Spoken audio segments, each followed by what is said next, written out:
Ok, ¿qué tal? Bienvenidos a un nuevo video de pediatría. Aquí voy a hablar de neurología pediátrica. Entonces comenzamos hablando de los defectos del tubo neural. Todos los defectos del tubo neural tienen cosas en similar. Primero que todo, va a haber aumento de alfa-fetoproteína. Esto es cuando le mido a las mujeres embarazadas, usualmente al principio del segundo trimestre, los mido los niveles de AFP y si están elevados solamente los niveles de AFP, me hablan de un defecto de tubo neural. Entonces todos van a tener aumento de alfa-fetoproteína. Dos, el ácido fólico previene todos los defectos de tubo neural. Entonces, lo primero que la mayoría de las preguntas hacen es, me presenta un defecto de tubo neural, ¿qué se hubiese podido hacer para prevenir esto? Darle ácido fólico a la mujer. Principal, esencial esas dos cosas. Entonces, hablando específicamente de cada defecto del tubo neural, tenemos uno que es espina bífida oculta. Esto es un defecto medial de los cuerpos vertebrales, es asintomático, pero puede tener un defecto encima donde sucede, un parche de cabello, un lipoma, etc. Como así. Vamos a decir que esta es la piel aquí. Vamos a decir que esto es la médula espinal. Y entonces acá está anterior los cuerpos vertebrales. Y en la parte posterior, vamos a decir que en este sí tiene la espina posterior. En esto falta. Me explico, está ausente. Y abajo sí está el cuerpo vertebral y sí está la espina vertebral posterior. Entonces, esto es lo único que pasa en espina bífida oculta. Aquí a veces puede haber un poco de cabello. Aquí puede tener como un lipoma o algún otro hallazgo encima. Pero es básicamente un defecto óseo.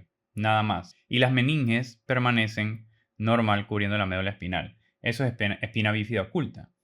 Otro es meningocele. En meningocele las meninges, en este caso, se hernian a través de un defecto vertebral posterior. Una masa fluctuante es en la línea media y está cubierta por piel y se puede transiluminar. Puede estar asociada a hidrocefalia. Que en este caso, tenemos de vuelta los cuerpos vertebrales. Tenemos, vamos a decir que la piel está acá.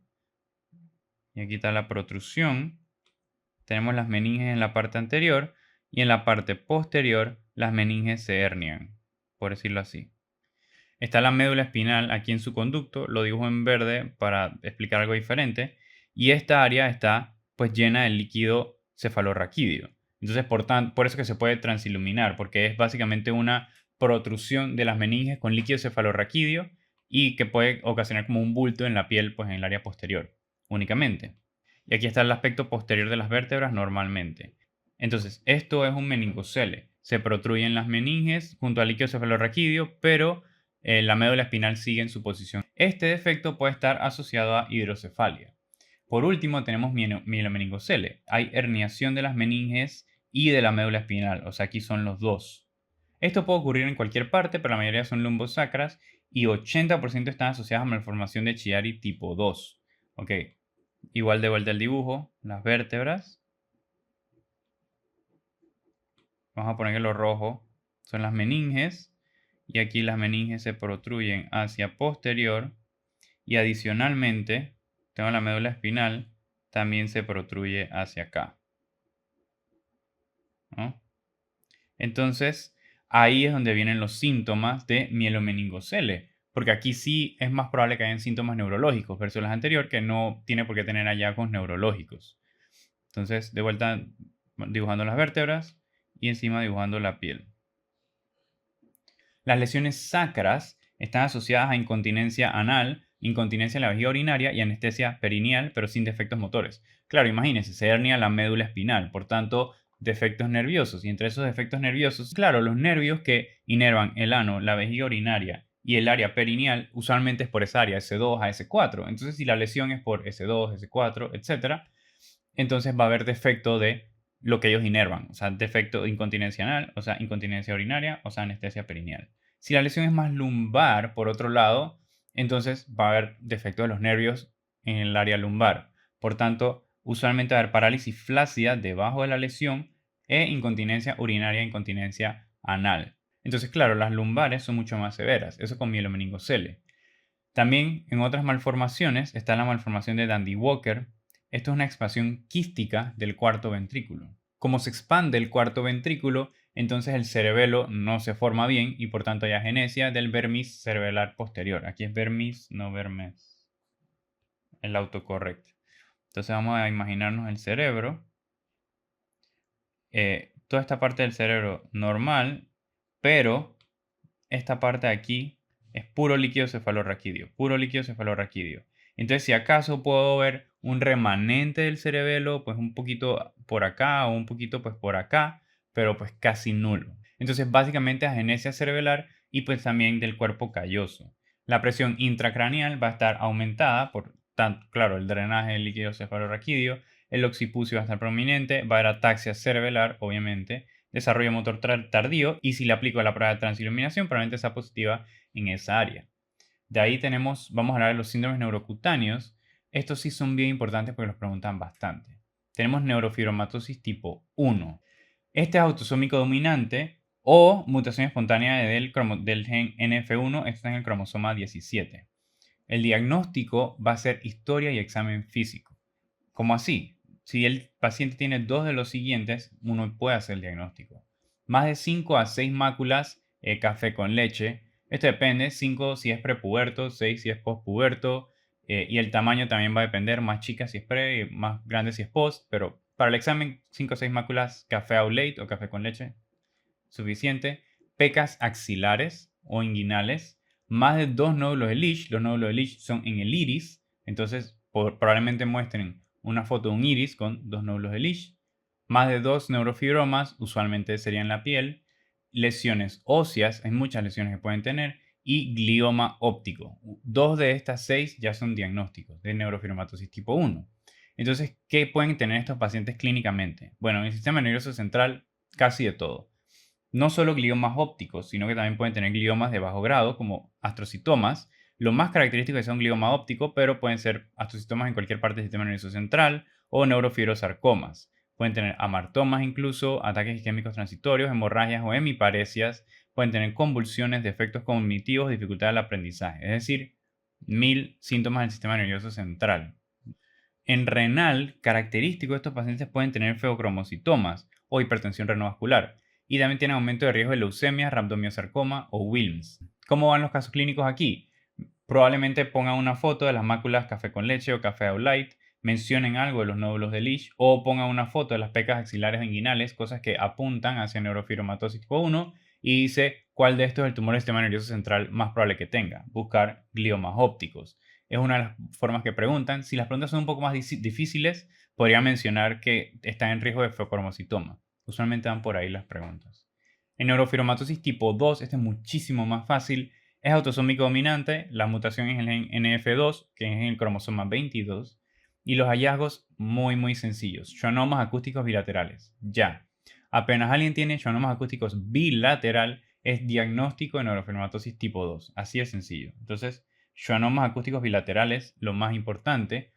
Estos pacientes están en riesgo de cataratas tempranas, también bilaterales, pero muy importante es que ellos tienen múltiples tumores cerebrales. Entonces, quizás mencionen, le ponen una resonancia con 2 schwannomas acústicos y entonces en el caso clínico dice qué tumor ellos pueden desarrollar. Entonces, uno tiene que decir meningiomas porque es el más característico que ellos forman. Meningiomas o ependimomas, hablando de un tumor en la médula espinal. Entonces, claro, eso puede causar compresión de la médula espinal, un síndrome medular, síntomas neurológicos dependiendo de la localización de la lesión, etc. Entonces, uno de esos dos tumores son los que van a mencionar. Eso es todo con neurofibromatosis tipo 2. Los hallazgos en piel son poco comunes, son no específicos, así que no es necesario buscarlos aquí. Esclerosis tuberosa es autosómico dominante, hay dos genes, TSC1 y TSC2, y las manifestaciones son variadas. Ok, ¿qué pasa aquí? Lo principal son las tuberosidades cerebrales. Estas se van a calcificar y pueden causar hidrocefalia. No necesariamente si yo le tomo una tomografía a un niño de 2 años con esclerosis tuberosa, yo voy a ver ya las lesiones calcificadas. Eso demora un poco demora en formarse y dos, también demora en calcificarse. O sea que pues, lo pensaría quizás más a un adolescente. Pero definitivamente estas tuberosidades se van a ver en distintas partes de los hemisferios. Vamos a decir que yo tomo una resonancia. Yo vería ciertas como bolas o masas en las distintas áreas del cerebro, más o menos así. Entonces, eso es lo principal de esclerosis tuberosa. Pero también es un síndrome neurocutáneo, así que la idea va a ser diagnosticarlo con los hallazgos en piel. En piel van a haber máculas hipopigmentadas en forma de hoja de fresno, o sea que esto definitivamente van a poner la foto. Vamos a decir que, no sé, esto fuese el brazo o algo, y entonces veo una lesión como si fuese en una hoja, todo el color de piel está normal y esta área está hipopigmentada, por ponerla en blanco. Entonces, definitivamente eso sí les va a poner la foto. También otras cosas en piel, adenoma sebaceum, muy característico. Esto es en la cara, esto es en esta área que está aquí, el área nasolabial, más que todo en la parte lateral de las narices, y es similar al acné, es como si tuviese varios puntitos como acné, pero no es acné, son fibromas angiofaciales y estos crecen bastante aquí. Entonces eso, otra foto que les pueden mostrar de esclerosis tuberosa. Otra cosa es el parche Sjagrin, que son lesiones con consistencia a piel de naranja, comúnmente en el área lumbosacra, y amartomas en piel y fibromas unguiales. Definitivamente para hablar de esclerosis tuberosa van a mencionar el adenoma sebaceum y van a mostrar la foto, como les estoy diciendo, de las máculas hipopigmentadas en forma de hoja de fresno. ¿Qué otros hallazgos tienen ellos? Bueno, ellos van a tener espasmos infantiles, hallazgos del sistema nervioso central. Claro, imagínense todo lo que harán estas tuberosidades. Pueden causar espasmos infantiles que no son convulsiones, son distintos a una convulsión. Discapacidad intelectual también puede causar convulsiones como tal. Estos pacientes también están en riesgo de ciertos tumores cerebrales. Claro, amartomas, pero específicamente astrocitoma de células gigantes. Este tumor no es muy común fuera de esclerosis tuberosa, es decir, que si yo hago una resonancia magnética a un paciente de 18 o 20 años y tiene un SEGA, bueno, la abreviación de este tumor en inglés es SEGA, entonces realmente yo lo recuerdo así. Esclerosis tuberosa o ET produce SEGA, un tumor SEGA. Sí, es muy similar a la marca que produce videojuegos, los videojuegos de Sonic, por ejemplo. Entonces así lo recuerdo yo, que está bien asociado a SEGA o astrocitoma de células gigantes. Rhabdomiomas cardíacos también es algo que mencionan bastante con esclerosis tuberosa. Por eso a estos pacientes hay que hacerle ecocardiogramas de vez en cuando. Desarrollan tumores en todo el miocardio, que son rhabdomiomas. También lesiones retinales. También hallazgos renales, como pueden ser quistes, como angiomiolipoma o como amartomas. Y en pulmonar, cambios quísticos o fibrosos, todo esto lo puede producir esclerosis tuberosa. Ahora seguimos a síndrome de Sturge-Weber. Esto también es bien fácil porque básicamente es memorizar el port wine stain. Es una mancha como si fuese de vino en el área V1, V2, usualmente desde el nacimiento. Entonces siempre muestran la foto y probablemente hayan visto a alguien con eso que tiene un angioma en esta parte de la cara. Usualmente toda esta parte de la cara. Adicional a esto, ellos tienen hallazgos del sistema nervioso central como convulsiones, hemiparesia, calcificaciones intracraneales y discapacidad intelectual. Hallazgos diversos, no se memorizan nada específico, pero sí característicos, angiomas leptomeningios, tanto como forman el angioma en la cara, pueden formar angiomas en el sistema nervioso central. Entonces ya esto es un riesgo también de sangrado. Por tanto, eso sí es un poco más importante. Y angiomas, en otros lados, epiesclerales que pueden desencadenar glaucoma temprano. O sea, esto es en el mismo lado de la cara donde le salió este angioma, que está en V1 y V2. Asimismo, eso se corre en el área epiescleral del ojo. Entonces, por tanto, eso puede desencadenar un glaucoma temprano. Otra patología es von Hippel-Lindau. Esto es autosómico dominante, el gen es VHL, como el mismo nombre lo dice. Este también forma tumores vasculares, similar al anterior, pero en este caso hemangioblastomas es más común o angiomatosis.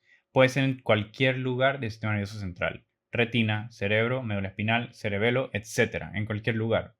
Yo les recomiendo que se memoricen von Hippel-Lindau más por el carcinoma de células renales bilateral. Esto es el hallazgo más característico. No es temprano, es relativamente tardío, es decir, un paciente de 30, 40 años, pero cualquier persona no tiene un carcinoma de células renales pues, bilateral en ambos riñones, ¿no? Entonces, esta es su principal morbilidad. Un paciente con cáncer renal bilateral más tumores vasculares en cualquier lugar del sistema nervioso central, especialmente en angioblastoma. Eso es von Hippel-Lindau. También está en riesgo de fibromocitoma, quistes pancreáticos, renales o adrenales. Y pues usualmente estos pacientes tienen múltiples cirugías. Que le quitan un hemangioblastoma y le sale otro. Les quitan un hemangioblastoma, le sale otro. Entonces pasan por esto. Ok, ataxia de Friedrich. Ya paramos con los síndromes neurocutáneos. Von Hippel-Lindau era el último neurocutáneo. Ahora seguimos con ataxia de Friedrich. Este es también genético, es autosómico recesivo. El gen es frataxina. Estos pacientes tienen inicio de la ataxia desde antes de los 10 años de edad. Entonces, esta ataxia se va volviendo lentamente progresiva, van perdiendo los reflejos osteotendinosos, están teniendo debilidad muscular, etc. Pero también tienen habla disártrica, anormalidades esqueléticas e importante cardiomiopatía hipertrófica. Esta es realmente la causa más común de mortalidad. a diferencia de lo que dice el nombre, que lo primero es ataxia, lo más importante de estos pacientes o lo que más les causa mortalidad es la cardiomiopatía. Enfermedad de Lesch-Nyhan, esto de las vías bioquímicas, lo había mencionado brevemente cuando estaba hablando de algunos síndromes genéticos de homocisteinuria. Pues Lesch-Nyhan es ligado al X, o sea que principalmente en hombres, ¿no? Y es un desorden del metabolismo de las purinas. Eso es lo otro importante. La enzima es HGPRT, que es la enzima mutada. ¿Cómo se llama la enzima? Hiposantina guanina fosforilosiltransferasa. Esto es una vía de reciclaje de nucleótidos, restaura hiposantina IMP y guanina GMP. Esto es un poco difícil de explicar sin la imagen. Básicamente, en la vía de reciclaje de los nucleótidos, que el final, la parte más abajo, es cuando se genera ácido úrico. Entonces, para no poner todas las enzimas de la vía bioquímica, básicamente por dos vías distintas, una por la vía de hiposantina y la otra por la vía de guanina, ambas van a terminar a través de hiposantina, santina y a través de santina oxidasa terminan en ácido úrico. Lo que pasa es que no todos los nucleótidos terminan como ácido úrico. Ellos tienen que ser reciclados. Es más, el 90% de los nucleótidos son reciclados por HGPRT. Entonces pongo esta flecha acá, HGPRT, y entonces hiposantina la vuelve a IMP, IMP a AMP, y de adenosina monofosfato, adenosina difosfato y ATP en caso de necesitarlo, etc. Y en el caso de guanina, lo devuelve a GMP. Entonces así vuelvo a reciclar los nucleótidos y no necesito pues comenzar desde cero, que después otra vez que iría por acá. Entonces para esto sirve esta enzima, recicla hiposantina IMP, guanina GMP y entonces no terminan siendo ácido úrico sino que los reciclo. Entonces lo que pasa aquí es que esta enzima no existe, no está o funciona menos, cualquiera de las anteriores. Y eso causa enfermedad de Lesch-Nyhan. Primero, síntomas, retraso en el desarrollo motor. Claro, tengo menos nucleótidos, por tanto formar los nucleótidos para formar el ADN, para formar todo lo que yo hago con el ADN, está retrasado, por tanto, retraso en el desarrollo motor. Es algo de esperarse, ¿no? Esto característico de estos pacientes es que ellos tienen automutilación. Muy pocas otras enfermedades tienen automutilación.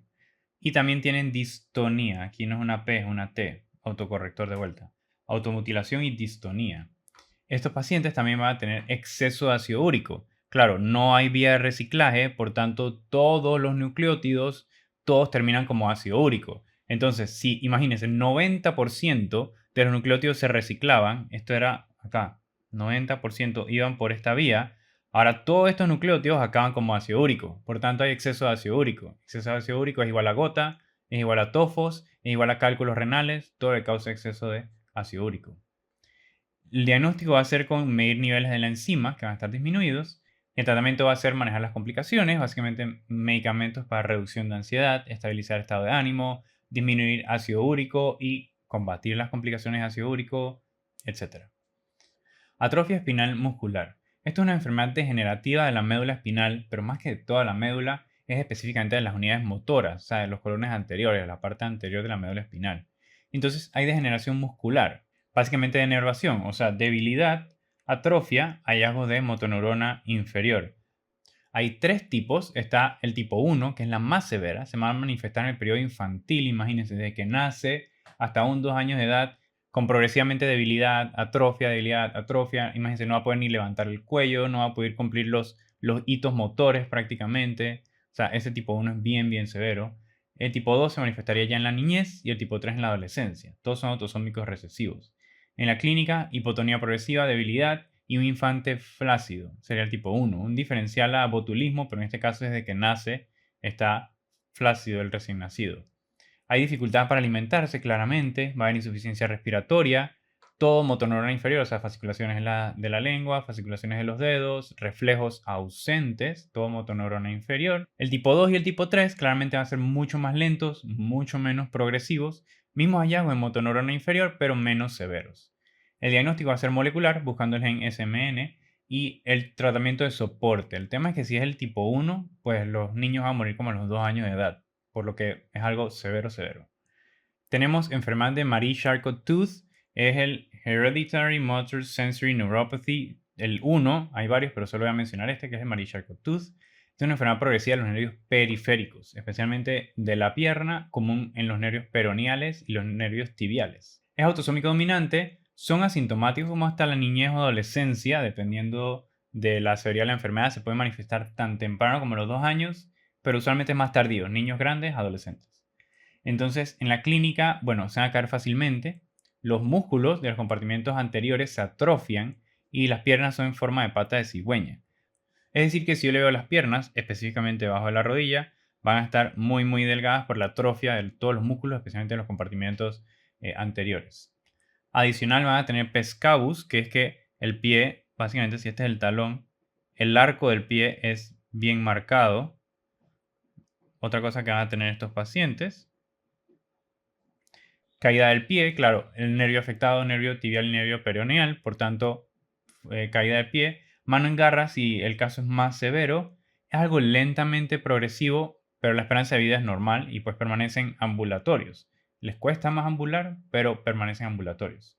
En el diagnóstico, si el mido CPK va a ser normal, la velocidad de conducción motora y sensitiva va a estar disminuida porque es un tema nervioso y lo diagnóstico va a ser biopsia del nervio sural, que sería el mejor método diagnóstico. Y el tratamiento sería estabilizar los tobillos con unas botas especiales. Por último, vamos a hablar de las distrofias musculares. Comencemos hablando de distrofia muscular de Duchenne. Es algo largo, así que vamos poco a poco. Pero lo primero que hay que saber, que es lo más importante, Duchenne y Becker, que lo voy a mencionar aquí abajo, ambos son prácticamente lo mismo, solo que Becker es Duchenne, pero de una forma más leve. A medida que voy explicando, voy diciendo por qué esto es así. Pero comparten casi que todo. Esto es ligado al cromosoma X. La incidencia de distrofia muscular de Duchenne es 1 en 3.500 más o menos y el inicio puede ser entre los 2 o los 5 años. Noten que el inicio es temprano. Esto se ve en varones. Las mujeres usualmente, si tienen el gen, son portadoras. También podrían manifestar algunos síntomas, pero muchísimo, muchísimo más leves, no al nivel de los varones.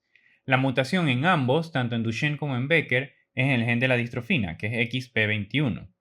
¿Cuál es la diferencia? En Duchenne es por un frameshift deletion y en Becker es por in-frame deletion. ¿Okay? ¿Qué significa esto? Bueno, vamos a decir que me invento un código genético. Vamos a decir que pongo que CACATCG, por decir algo. Recuerden que se lee cada 3 aminoácidos un codón, etc. Lo que pasa en Duchenne es que hay deleción de un aminoácido, por decirlo aquí de la C. Entonces, este codón queda siendo igual, CAC, o sea que se expresa el mismo aminoácido y sale la misma cosa que va a salir a la proteína, normal. Pero el siguiente codón donde hubo la mutación termina siendo ATG, por decirlo así. Entonces, este codón es diferente, por tanto, este aminoácido es diferente. En ocasiones puede hasta haber deleción de 2 y se corre 2, pero igual el aminoácido es diferente. Entonces lo que pasa usualmente, genéticamente, con esta frameshift deletion, lo que pasa usualmente es que el codón de parar, que es UAG, ¿se acuerdan? Eso es básicamente biología molecular. El stop codon, o el codón que va a parar la transcripción de la proteína, en este caso la proteína de distrofina, llega mucho más temprano. Entonces, para darles un ejemplo, vamos a decir que el gen de la distrofina tiene aproximadamente 2000 aminoácidos. No recuerdo en este momento cuántos son, así que estoy inventando esta información. Y si hubo Duchenne y hubo una mutación frameshift deletion, el stop codon viene mucho antes y el gen de la distrofina termina con 400 aminoácidos, por ejemplo. Entonces, por tanto, la proteína distrofina es una proteína muchísimo más corta y por tanto mucho menos funcional. ¿Cuál es la diferencia? En Becker lo que pasa es que hay un in-frame deletion. Vamos a dar el mismo ejemplo. CAC, ATCG. Lo que pasa en Becker es que las deleciones se delecionan 3 aminoácidos seguidos. Entonces hay una deleción de estos 3 aquí. Entonces cuando voy a ver el código genético, en el caso de Becker, las triadas de los nucleótidos, o sea, los codones, son los mismos. O sea, si acaso perdí un aminoácido. Entonces vamos a decir que esto aquí era GTC. Entonces la proteína de la distrofina sí está un poco acortada, sí está un poco afectada. En vez de 2000 aminoácidos, tiene uno menos. Se forma un poquito distinto, pero no es tan grave como Duchenne. Ese es el punto, esa es la diferencia genética. Entonces volvemos al cuadro para hablar de distrofia muscular de Duchenne.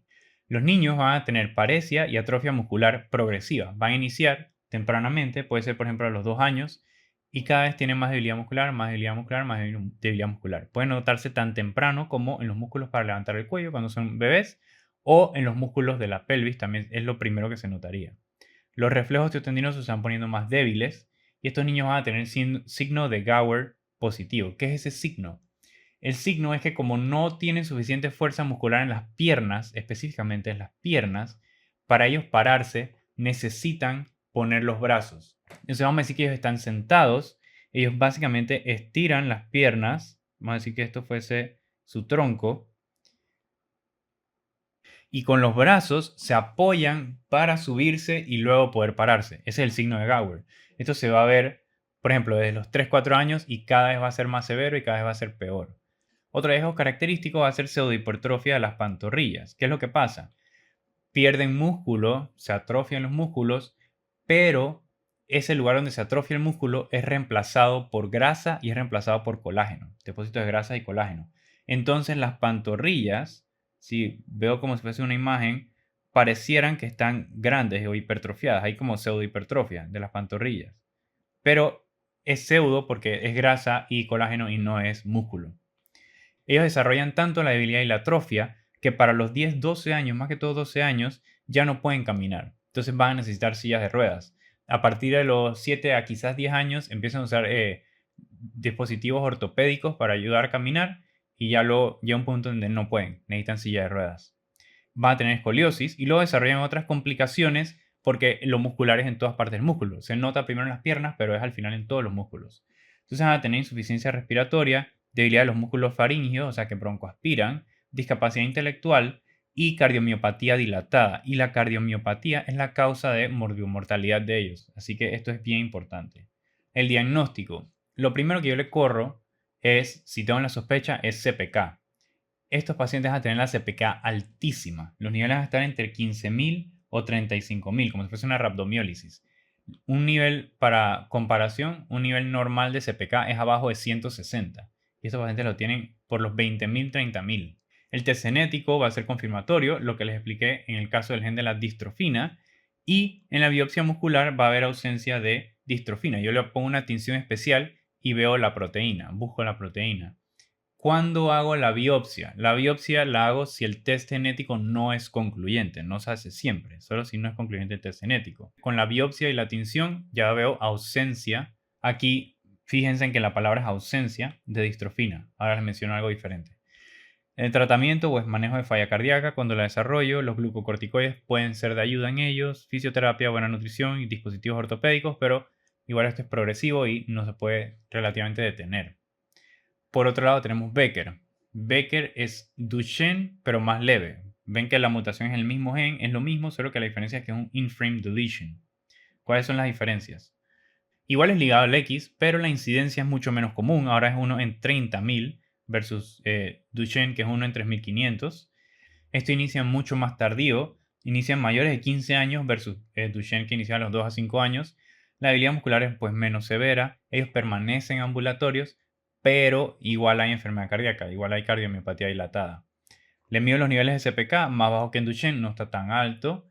Y en la biopsia muscular, esto es lo que les decía, si es Becker, sí va a haber distrofina, pero en reducidas cantidades. No estará ausente como Duchenne, pero sí va a estar reducida si le hago la biopsia muscular. En cuanto al pronóstico y el manejo, la expectancia de vida es mayor. En Becker es como 40-50 años, en Duchenne son como 20-30 años, pero igual hay mortalidad por la parte de la falla cardíaca, entonces por ese lado es la parte de las complicaciones. Y por último, en cuanto a distrofias musculares, vamos a hablar de distrofia miotónica. La primera causa es Duchenne, la segunda causa más común de distrofia muscular va a ser distrofia miotónica. Esto es autosómico dominante. En la genética hay expansión de trinucleótidos CTG en el gen DMPK, que ese es en el tipo 1. Realmente hay dos tipos de distrofia miotónica, el tipo 1 y el tipo 2. Pero más diría que se aprendan el tipo 1 porque ese es el único que el examen va a preguntar. Tipo 2 casi que ni los menciona o casi que ni se pregunta. Igual que había hablado en el módulo de genética, como es por expansión de trinucleótidos, mientras más trinucleótidos va a haber, peor va a ser la presentación, etc. Lo mismo que habíamos hablado allá. Ok, ¿cuál va a ser la clínica? Primero hay miotonías. O sea, ¿qué es una miotonía? Que uno hace una contracción muscular, pero la relajación demora después de después de la contracción. Eso es una miotonía. También va a haber debilidad muscular e hipotonía por atrofia. Aquí iría la diferencia en los músculos distales en la tipo 1 y en los proximales en la tipo 2. Como les digo, les sugiero que se aprendan más que todo la tipo 1. Va a haber mialgias, arritmias, cataratas, atrofia testicular, calvicie frontal, esto sí se los subrayo, hipogamaglobulinemia, resistencia a insulina y discapacidad intelectual. Ok, tiene muchísimos hallazgos, entonces, ¿cómo lo presentan o cómo lo van a memorizar? Bueno, uno, las facies. En la tipo 1, las facies son características. Es una cara larga, delgada, delgada, atrofia del esternocleidomastoideo, o sea que el cuello va a ser bien delgado también, y esta parte por encima de los hombros también va a estar bien delgado, y lo otro es la parte de la calvicie frontal. Entonces, búsquelo en un paciente que tenga miotonías, que tenga hallazgos neurológicos, pero tenga estas facies. Eso es solo en el tipo 1, por si acaso. También tienen cachetes delgados. En el tipo 1, las miotonías sí son características. Y hay varios síntomas extra neurológicos, tipo síntomas respiratorios, disfagia, disartria y síntomas gastrointestinales son un poco más comunes. En el tipo 2 lo pueden ver como algo más leve porque las miotonías son más leves. Estos síntomas que puse aquí no son comunes o son poco comunes y las miotonías son de los músculos proximales más que de los distales. De vuelta, les sugiero que memoricen solo la tipo 1. En el diagnóstico, la CPK va a estar elevada, pero no tanto como Duchenne, un poco elevada, pero no tanto. Y claro, en la electromiografía van a haber hallazgos de miotonías, muy característico para esta enfermedad. El test confirmatorio va a ser genético y el tratamiento pues de soporte. Usualmente cuando presentan un caso aquí de distrofia miotónica, no se imaginen tanto que lo va a presentar un niño, sino más en un adolescente más adulto joven. Y usualmente lo presenta como un varón, adulto joven. Entonces, eso sería todo con neurología pediátrica. Los veo para el siguiente video.